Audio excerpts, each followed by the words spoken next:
আল্লাহ বলছে, বান্দা দুনিয়া আমি দিছি, তো তুমি এমন করতেছো কেন?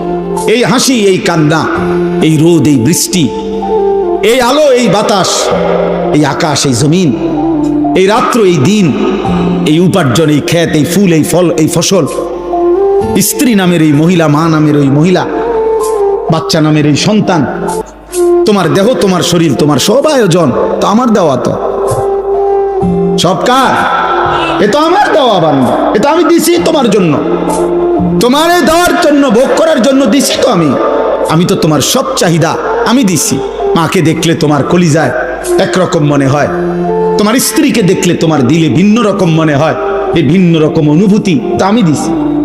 আমি যদি এক করে দিতাম, দুজনরে যদি মা মনে হইতো,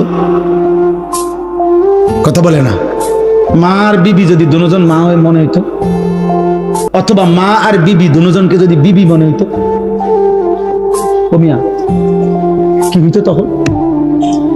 এই সংসার চলতো, এই দুনিয়া চলতো, যে মাকে মনে যা মনে হয় তা স্ত্রীকে তাই মনে হয়, অথবা স্ত্রীকে যা মনে হয় মাকেও তাই মনে হয়। নাউজুবিল্লাহ। তাহলে আল্লাহ তাআলা বলেন, বান্দা প্রতি মিনিট, প্রতি সেকেন্ড আমি তোমার জিন্দেগির প্রতি অবস্থার এই পরিবর্তন, এই কায়নাতের এই বর্ণাঢ্য আয়োজন, এটা আমার দেওয়া।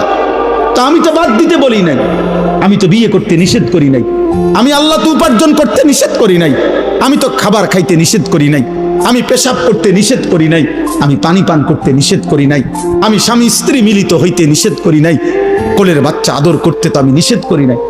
এক বাচ্চা রাসূলুল্লাহ সাল্লাল্লাহু আলাইহি ওয়াসাল্লামের কাছে যখন দিছে, মদিনার আনসারীদের একজন বাচ্চাকে নবী তাকে কপালে গালে যখন চুমা দিছেন, তখন মদিনার একজন লোক নবীজিকে সামনে বলছে, মুহাম্মদ আপনি বাচ্চাদেরকে চুমো দিলেন? বলছে, কেন, অসুবিধা কি? বাচ্চাদেরকে চুমু দিতে হয়, আদর করে এভাবে? আমি তো জীবনে আমাদের বংশে কোনোদিন এটা দেখি নাই আমরা। তখন আল্লাহ নবী বলছেন, আল্লাহ যদি কারো দিল থেকে মায়া ভালোবাসা ছিনায় নেয়, তা আমি কি করব? আমি কি করবো বেটা? আল্লাহ যদি তোর দিলে মায়া ভালোবাসা না দেয় সন্তানের প্রতি, তো এটা আমার কি করার আছে? তার মানে এই ভালোবাসা, এই আদর, এই আপ্যায়ন, এই আয়োজন সবই তো আল্লাহর দেওয়া। তা আল্লাহ তো আমাদেরকে এগুলো ভোগ করতেই দিয়েছেন, আমাদেরকে ব্যবহার করতেই দিয়েছেন। নারীর চাহিদা যুবক তো আল্লাহর দেওয়া, পানির চাহিদা তো আল্লাহর দেওয়া, ক্ষুধার চাহিদা তো আল্লাহর দেওয়া, উপার্জনের চাহিদা তো আল্লাহর দেওয়া। এই বাজারে রাত 2টা বাজে, 2:30 বাজে, আমি তো সব আরো বহু বলছি, হিংসার বাজারের কথা আমি আরো অনেক মাহফিলে বলছি। এই বাজারে তো আমি প্রায় অহরহ